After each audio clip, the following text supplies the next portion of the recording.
안녕하십니까. 밀리터리 헤비토커 김대영 군사평론입니다. 오늘도 우리 아나운서 그리고 작가님 없는 상황에서 제가 짧게 약간 이제 국내에 약간 충격적인 소식이 들려왔죠. 네. 우리가 이제 폴란드 잠수함 사업에 기대를 많이 걸었는데 오르카 프로젝트에 네. 아쉽게도 떨어졌습니다. 8조 원이 날라갔어요. 네. 그리고 폴란드가 선택한 건 스웨덴 사부사의 A26 재래식 잠수함이 선택이 됐어요. 저는 사부사 A26 잠수함이 네. 좀 생소하거든요. 네. 이게 결정적으로 어떠한 부분에서 이렇게 갈렸는지 좀 궁금해요. 사실 우리가 선택받는다는 그런 시나리오가 꽤 많았었는데 네. 사부의 A26이 됐다. 네. 이런 거에 의문점을 갖고 있는 분들도 있거든요. 그렇죠. 예, 물론 당연히 뭐 A26이 됐을 수밖에 없었다라고 하는 분들도 있지만은 약간 납득이 좀 안 되시나 봐요. 그래가지고 그 부분에 대해서 좀 설명해 주시면 좋을 것 같아요. 뭐 폴란드 국방부도 이제 발표한 내용들을 보면 보통 이런 큰 사업들 같은 경우에는 뭐 여러 가지 위원회도 있습니다. 뭐 기술평가위원회도 있고 이런 것들이 있어요. 이제 그런 걸 거쳐서 선정을 했다라고 이제 발표를 했거든요. 왜 A26이었을까? 예. 그것도 스웨덴 사부사가 만든 왜 A26이었을까가 굉장히 궁금한 내용 중에 하나죠. 제가 이제 개인적으로 봤을 땐 사실 이제 스웨덴도 나름 재래식 잠수함에서는 그리고 강국이에요. 그리고 또 한 가지로는 이제 폴란드가 높은 점수를 줄 거라고 좀 예상되는 부분이 뭐냐면 일단 스웨덴이 이제 발트해와 연해 있잖아요. 가깝구나. 네, 그것도 예. 있고 폴란드랑 어떻게 보면은 이 작전 환경이 거의 똑같죠. 발트해를 접하고 있으니까. 그리고 스웨덴 잠수함들이 또 거기에 특화된 부분들이 좀 있었어요. 어떤 부분이요? 그러니까 그런 이 발트해처럼 좀 수심이 얕고 이런 데서 작전이 용이한 그런 기능들도 갖고 있었고, 그다음에 또 A26이 약간 그런 이제 뭐 스텔스 성능이라든가 이런 것들도 있다고 이제 많이 강조를 했고, 그다음에 스웨덴도 잘 보시면 이제 공기부료 추진 장치 같은 경우에는 스웨덴은 뭐 우리랑 달리 이제 스털링 기관이라는 좀 특수한 방식을 써요. 그 어떤 거예요? 일종의 이제 내연 기관 같은 건데 산소 없는 상황에서도 일종의 전력을 만들어낼 수 있는 뭐 이런 것들도 상당히 나름 이제 기술력 갖고 있고, 특히 제가 봤을 때 가장 큰 주안점은 발트해 작전 환경에 가장 최적화돼 있다라고 좀 폴란드 쪽에서는 생각을 한 것 같아요. 두 번째로는 러우 전쟁이 터지고 나서 폴란드가 우리 물건도 많이 샀지만 사실 유럽 여러 나라에서 좀 많이 샀어요. 이제 스웨덴 같은 경우에는 우리 잘 안 알려져 있는데 폴란드가 스웨덴에서 산 게 뭐가 있냐면 정보함. 정보 수집함도 샀고, 그러니까 우리나라 그 공군의 항공통제 2차 사업 때 사브가 글로벌 아이를 이제 들고 나왔었잖아요. 폴란드가 러우 전쟁 터지자마자 주요용무 통제가 없으니까. 예. 그래서 스웨덴 공군이 쓰던 거를 LEI 예. 그걸 빠르게 하나 샀어요. 근데 스웨덴의 일정 부분 무기를 좀 샀습니다. 그리고 이 잠수함 사업이 있을 때 또 스웨덴이 폴란드에서 이 견착식 지대공세를 거의 한 1조 정도 샀어요. 피온이라는 거를 한 1조 정도 샀어요. 이제 대충 알 것 같아요. 그러니까 이제 제가 말씀드리니까 이제 대충 이제 감이 오죠. 그럼 그만큼 이제 기브 앤 테이크를 좀 했다.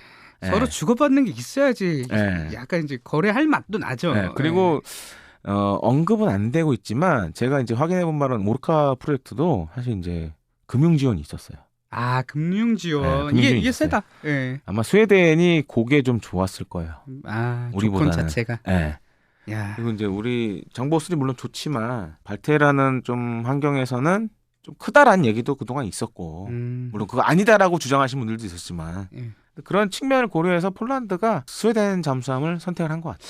근데 잘 보시면 전 독일제도 좀 유력하지 않나 봤더니 확실히 그 감정이 있어. 그러니까 전에 한번 제가 말씀드렸지만 2차 세계대전부터 일단 물론 이제 역사로 타고 들어가면 그 전부터 있겠지만, 그러니까 이제 폴란드 사람들이 러시아는 약간 우리 중국처럼 생각하고 독일, 일본처럼 생각하거든요. 그래서 그래도 독일제가 좀 우수하지 않을까 했는데 그래도 스웨덴이 약간 그런 이제 감정도 담겨 있지 않았나 이렇게 좀 보여지죠. 우리나라는 감정도 없는데 왜 안 산 거야?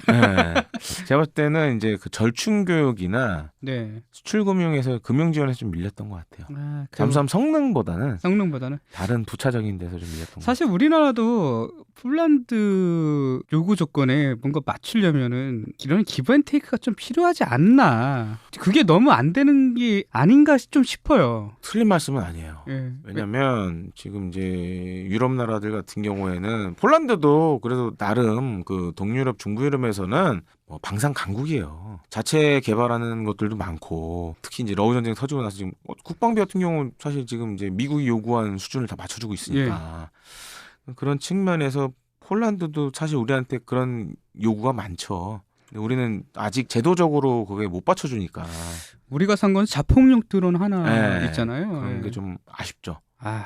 그리고 이제 얼마 전에 막 뭐 언론에서 뭐 단독이라고 보도했었잖아요. 예. 우리 지금 퇴역하는 장보고함, 이건 아, 또 잠수함 뭐 예. 준다고 단독 썼는데 사실 저희가 한 6개월 전에 이미 했습니다. 맞아요. 근데 하나오션이 그렇게 제안했다라고 한번 저희가 이제 밀덕에서 했는데 그것도 살짝 보니까 이제 경쟁했던 업체들 다 그렇게 제안을 했기 때문에 예.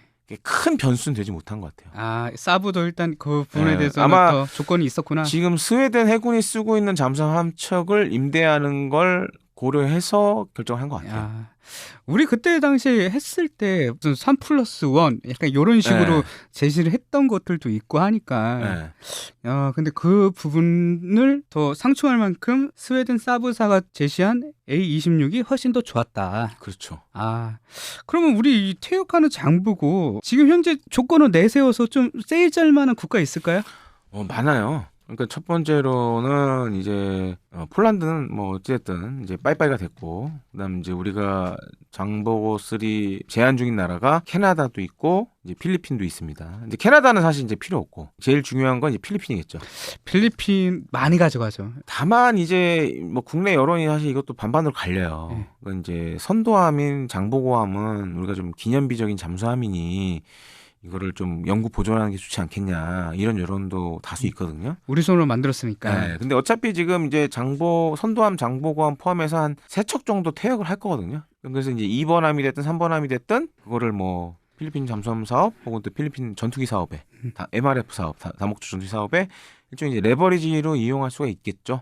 그거 너무 좋을 것 같아요. 네. 예. 초기함 같은 경우는 저희가 잘 보존한다고 쳐도 네. 두 번째, 세 번째 함을 인도함으로써 또 새로운 우리 잠수함의 시작, 네. 이런 사업의 시작, 이런 측면으로 바라봤을 때는 꽤 괜찮지 않을까. 그리고 이제 아마 그 구독자분들, 시청자분들 장보고함 퇴역하는 영상들이 지금 이제 유튜브에 다 올라와 있기 때문에. 좀 보고 사실 좀 뭉클했어요. 네.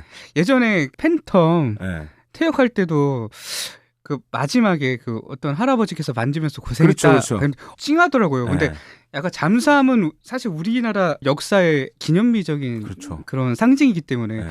저는 개인적으로 울컥하더라고요. 그래서 그때 그 초대 함장분이 직접 타셔가지고 마지막을 이제 함께 했고 난 그렇게 노년의 장병들이 타시면 그렇게 울컥하더라고요. 그리고 잠수함 내부가 이제 영상에 사진으로 나오고 했는데 잘 보시면 지금도 멀쩡해요. 쌩쌩해요. 우리가 워낙 정비를 잘해가지고 만약에 필리핀 같은데 한 2척 정도 우리가 공유를 한다 그러면 사실은 한 척 가지고는 그 제대로 된 역량을 발휘하기 힘들어요. 잠수함은. 그래서 우리도 보면 장보고급도 9척 했잖아요. 네. 2척만 해도 이직제로 하면 되니까. 네네. 그러면 필리핀에 굉장히 이제 무서운 전력이 될 수 있죠.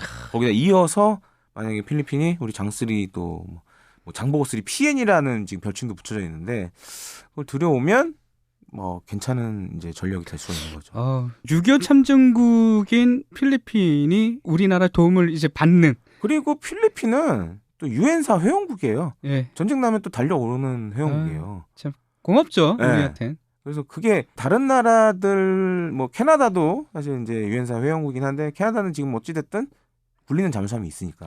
그리고 사실 캐나다는 지금 퇴역하는 잠수함보다 좀 더 좋은 잠수함을 그렇죠. 지금 원하고 있기 때문에. 그래서 필리핀에 지원하는 건 어떻게 보면 유사시 우리가 도움을 받을 수 있는 부분도 있다. 왜냐면 유엔사 회원국이고 유사시 또 다시 참전하겠다고 약속한 나라이기 때문에 그런 측면에서는 좀 긍정적으로 우리가 좀 생각을 해야 될 것 같습니다. 다만 이제 선도함, 예. 장보고함은 좀 그건 고민을 해야 될 것 같아요. 왜 왜냐면 이제 워낙 우리 해군 역사의 기념비적인 함정이라 요거를 어떤 방식으로 보존을 할지 그거는 좀 많은 좀 의견을 구하고 해야 될 것 같아요. 어떤 식으로 보관해주면 가장 좋을까요? 저는 잠수정 우리 국산 최초의 잠수정이었던 돌고래가 예. 지금 한강에 있잖아요. 예. 한강 그 공원에 저도 3,000원 끊고 봤거든요. 네. 좀 그런 식으로 보존했으면 좋겠어요. 어디 이렇게 전시가 돼서. 예, 한강 서울에 있는 게 제일 좋을 것 같긴 한데, 맞아요. 예, 아니면 이제 뭐 잠수함사 진해에 있는 잠수함사에. 근데 이게 잠수함 보존이라는 게 예를 들어서 이제 정박해서 이렇게 물에 띄워놓으면 오래 못 가요. 분명히 부식될 거예요. 부식되니까. 예.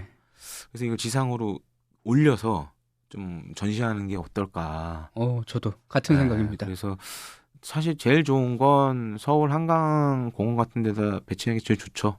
거기다 이제 해서 이렇게 많이 시민들도 와서 보시고 하는 게 좋고, 그 다음으로는 이제 뭐 진해 잠수함 사령부 이런 데다 놓는 것도 하나의 방법이 될 수가 있고. 아유, 좋습니다. 좋은 의견 있으시면 댓글 달아주시면 네, 좋을 것 같아요. 그런 식으로 좀 이제 기념을 할 수 있는 사업을 좀 진행하는 바람을 좀 마지막으로 말씀드립니다. 그래서 오늘은 뭐 아쉽지만 우리가 폴란드 잠수함 사업 오르카 프로젝트 그동안 이제 많은 밀덕분들 뭐 그다음에 이제 산업계 분들이 관심 가졌는데 아쉽게도 우리가 떨어졌고, 그래도 아직 우리가 희망이 있다. 필리핀 사업도 있고 캐나다 사업도 있기 때문에 우리 국산 잠수함이 또 다른 곳에서 활약할 수 있는 기회가 아직은 많이 있기 때문에 좀 기대를 갖고 지켜봐 주셨으면 합니다. 그럼 다음에 찾아뵙겠습니다. 감사합니다.